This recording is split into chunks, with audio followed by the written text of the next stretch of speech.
Shalom, salam berkat dari kami untuk pendengar sekalian. Saat ini pendengar akan diberkati dengan program Hari Ini Harinya Tuhan bagian yang ke-8. Sebuah program rohani tentang doktrin Alkitab yang menolong kita untuk semakin tertanam dalam kebenaran firman dan bertumbuh dalam kemuliaan. Bersama hambanya, Pendeta Gilbert Lumwendong, STH.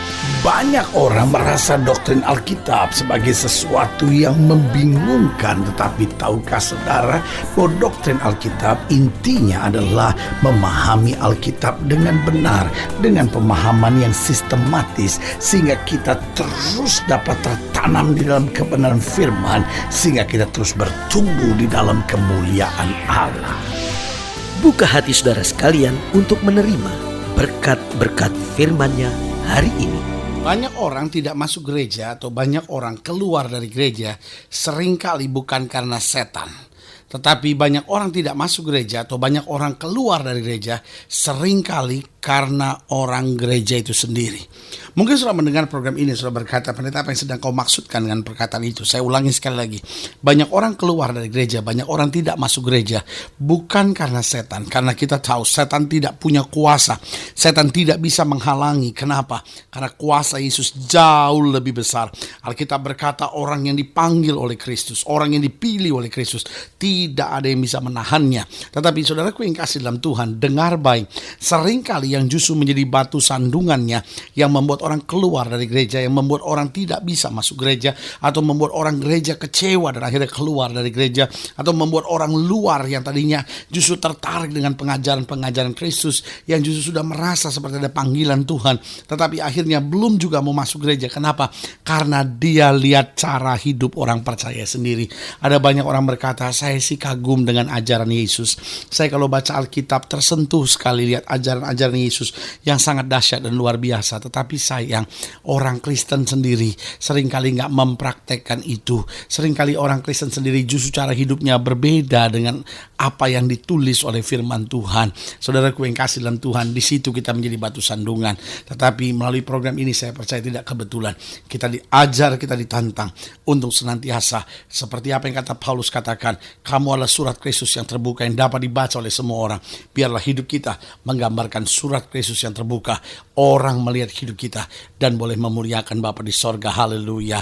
Selamat datang dalam program kita hari ini, Harinya Tuhan. Sebuah program rohani yang membawa kita masuk pada pengenalan akan firman Tuhan, sehingga kita bersandar, kita berakar teguh dalam firman Tuhan, dan senantiasa berbuat lebat bagi kemuliaan namanya. Haleluya.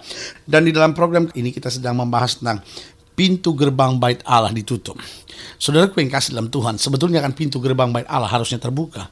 Seharusnya kan pintu gereja, seharusnya kan pintu hati orang percaya seharusnya terbuka. Pintu iman kan harusnya selalu terbuka. Tetapi persoalannya seringkali tindakan kita, perbuatan kita menjadi pintu yang tertutup, sehingga lewat perbuatan kita, lewat sikap kita, lewat cara bicara kita, kita menutup pintu bait Allah, kita menutup pintu gereja, sehingga orang yang ingin berjumpa dengan Kristus akan tidak pernah berjumpa dengan Kristus. Kenapa? Karena kita telah menjadi penghalangnya. Saudaraku yang kasih dalam Tuhan, dalam program ini kita sedang membahas Kisah Rasul pasal 21, Kisah Rasul pasal 21 ayat yang ke-27 sampai ayat yang ke-40. Demikian firman Tuhan. Ketika masa 7 hari itu sudah hampir berakhir, orang-orang Yahudi yang datang dari Asia melihat Paulus di dalam bait Allah. Lalu mereka menghasut rakyat dan menangkap dia sambil berteriak, "Hai orang-orang Israel, tolong! Inilah orang yang dimana-mana mengajar semua orang untuk menentang bangsa kita dan menentang hukum Taurat dan tempat ini. Dan sekarang ia membawa orang-orang Yunani pula ke dalam bait Allah dan menajiskan tempat suci ini. Sebab mereka telah melihat Trofimus dari Efesus sebelumnya bersama-sama dengan Paulus di kota. Dan mereka menyangka bahwa Paulus telah membawa dia ke dalam bait Allah. Maka gemparlah seluruh kota dan rakyat datang berkerumun. Lalu menangkap Paulus dan menyeretnya keluar dari bait Allah. Dan seketika itu juga semua pintu gerbang bait Allah itu ditutup. Sementara mereka merencanakan untuk membunuh dia, sampailah kabar kepada kepala pasukan bahwa seluruh Yerusalem gempar. Kepala pasukan itu segera bergerak dengan prajurit-prajurit dan perwira-perwira dan maju mendapatkan orang banyak itu. Ketika mereka melihat dia dan prajurit-prajurit itu, berhentilah mereka memukul Paulus. Kepala pasukan itu mendekati Paulus, menangkapnya dan menyuruh mengikat dia dengan 2 rantai, lalu bertanya, siapakah dia dan apakah yang telah diperbuatnya? Tetapi dari antara orang banyak itu ada yang meneriakan kepadanya ini, ada pula yang meneriakannya itu. Dan oleh karena keributan itu, ia tidak dapat mengetahui apakah yang sebenarnya terjadi. Sebab itu ia menyuruh membawa Paulus ke markas. Ketika sampai ke tangga, Paulus terpaksa didukung prajurit-prajurit karena berdesak-desaknya orang banyak yang berbondong-bondong mengikuti dia sambil berteriak, enyahkanlah dia. Ketika Paulus hendak dibawa masuk ke markas, ia berkata kepada kepala pasukan itu, bolehkah aku mengatakan sesuatu kepadamu? Jawabnya, tahukah engkau bahasa Yunani? Lalu dikatakan pada ayat yang ke-38, jadi engkau bukan orang Mesir itu yang baru-baru ini menimbulkan pemberontakan dan melarikan 4.000 orang pengacau bersenjata ke padang gurun? Paulus menjawab, aku adalah orang Yahudi dari Tarsus, warga dari kota yang terkenal di Kilikia. Aku minta supaya aku diperbolehkan berbicara kepada orang banyak itu. Sesudah Paulus diperbolehkan oleh kepala pasukan, pergilah ia berdiri di tangga dan memberi isyarat dengan tangannya kepada rakyat itu. Ketika suasana sudah tenang, mulailah ia berbicara kepada mereka dalam bahasa Ibrani.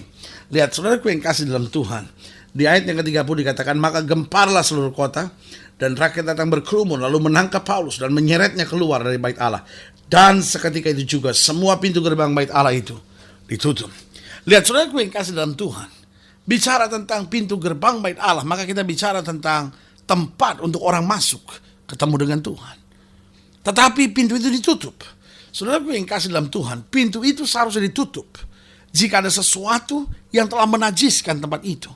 Tetapi sekarang saudaraku yang kasih dalam Tuhan, pintu itu ditutup. Kenapa? Karena mereka memang sedang mau mencari-cari kesalahan Paulus.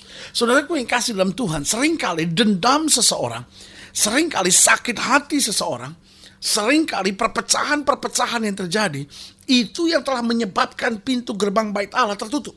Itu yang menyebabkan pintu gereja tertutup. Orang yang tadinya mau masuk gak bisa masuk. Kenapa? Karena lihat pertikaian di antara orang Kristen sendiri. Karena lihat di antara orang Kristen saling menjelekkan, saling menjatuhkan, saling memaki, saling membongkar kekurangannya masing-masing. Saudaraku yang kasih dalam Tuhan, itu tidak berarti bahwa kita mengiyakan dosa. Itu tidak berarti bahwa kita mengiyakan kejahatan di dalam gereja. Kesalahan memang tetap harus diadili. Kesalahan memang tetap harus dinyatakan sebagai salah. Kesalahan tetap harus dihukum.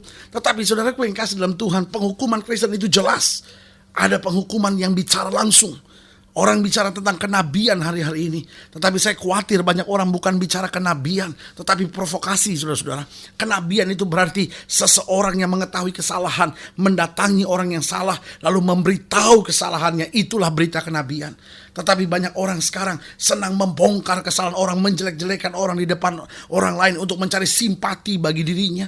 Orang menganggap bahwa ini loh majalah kami yang terbaik, ini loh berita kami yang terbaik, ini loh gereja kami yang terbaik. Sambil apa? Sambil menjelek-jelekan orang, sambil menginjak-injak orang lain, sambil memaki-maki orang lain, dan bersembunyi di balik kata, ini kenabian akhir zaman. Saudaraku yang kasih dalam Tuhan, coba saudara lihat bagaimana Nabi Nathan datang memperingatkan Daud. Apakah dia berdiri di depan rakyat dan memberitahu Daud berdosa? Tidak. Dia datangi Daud dan dia berkata, engkau bersalah. Itu nabi yang benar. Saudaraku yang kasih dalam Tuhan, biarlah setiap kita membuka pintu gerbang bait Allah selebar-lebarnya agar orang banyak bisa masuk. Jangan menutupnya. Jangan menutupnya. Jangan hanya karena mencari simpati buat diri kita. Jangan hanya untuk mencari diri kita yang paling baik, diri kita yang paling benar, diri kita dalam tanda petik yang paling berani membongkar kesalahan orang. Tapi sebetulnya berisi kemunafikan belaka. Yesus bilang sama orang-orang Farisi, siapa yang tidak bersalah ambil batu duluan. Dengan lain kata, Yesus berkata, orang yang bersalah tidak punya hak untuk membongkar kesalahan orang lain. Kita memberitahu dengan penuh kasih. Kita memberitahu kesalahan orang dengan penuh ketegasan terhadap orangnya. Itu yang paling penting, supaya hidup kita bisa jadi berkat buat orang lain. Seringkali kita memang menutup pintu gerbang bait Allah. Lewat apa? Yang pertama, lewat kehidupan kita yang tidak mencerminkan Injil Kristus. Saudaraku yang kasih dalam Tuhan, kita akan menutup pintu gerbang bait Allah. Lewat apa? Lewat kehidupan kita yang tidak mencerminkan Injil Kristus. Karena kalau kehidupan kita tidak mencerminkan kehidupan Kristus, tidak mencerminkan Injil Kristus, maka kita tidak akan melihat kemuliaan Allah. Orang lain juga tidak bisa melihat kemuliaan Allah di dalam hidup kita. Jadi sekali lagi saya ulangi, Pintu gerbang bait Allah harus selalu terbuka lewat hidup kita. Bagaimana kita menutupnya? Lewat kehidupan kita yang tidak mencerminkan Injil Kristus. Yang kedua, lewat adat istiadat yang tetap kita jalankan, yang bertentangan dengan firman Tuhan. Kalau kita begitu banyak punya kebiasaan-kebiasaan adat istiadat yang kadang-kadang justru menyingkirkan firman Tuhan, yang bertentangan dengan firman Tuhan, lalu kita pakai ayat-ayat tertentu yang sama sekali bertentangan dengan konteksnya, tapi kita pakai demi mendukung ide-ide kita untuk tetap menjalankan adat istiadat kita. Sehingga apa? Orang yang seharusnya bisa melihat kemuliaan Kristus akhirnya terhambat, tertutup pintunya. Kenapa? Adat istiadat telah menjadi penghambatnya. Yang ketiga, bagaimana seringkali kita sebagai orang percaya sebenarnya menutup pintu gerbang bait Allah lewat penghakiman kita kepada orang lain. Saudaraku yang kasih dalam Tuhan, gereja tetap harus menjadi tempat yang nyaman buat orang-orang yang bersalah, yang mau bertobat. Gereja memang bukan tempat untuk orang-orang munafik bersembunyi, tapi gereja harus menjadi tempat yang aman untuk orang-orang bersalah, orang-orang berdosa yang mau bertobat. Wanita yang tertangkap basah berbuat zina itu dihakimi oleh semua orang Farisi, tapi ketika dia berjumpa Yesus, Yesus bilang apa? Aku pun tidak menghukum kamu, pulang, dosamu sudah kuampuni. Ada satu pesan, jangan berbuat dosa lagi. Saudaraku yang kasih dalam Tuhan, kita tidak punya hak untuk menghakimi orang lain.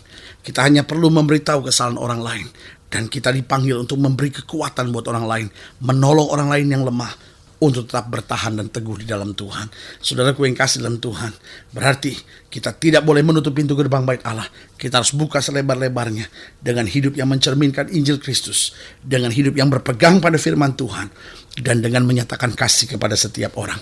Saudara-saudara yang inilah ini lebih jauh, hubungi kami melalui telepon, hubungi kami melalui surat, kunjungi website kami, karena kami ada untuk membawa Bapak Ibu Saudara senantiasa lebih dekat pada Tuhan dan mengalami kasih kuasa mujizat yang luar biasa. Haleluya.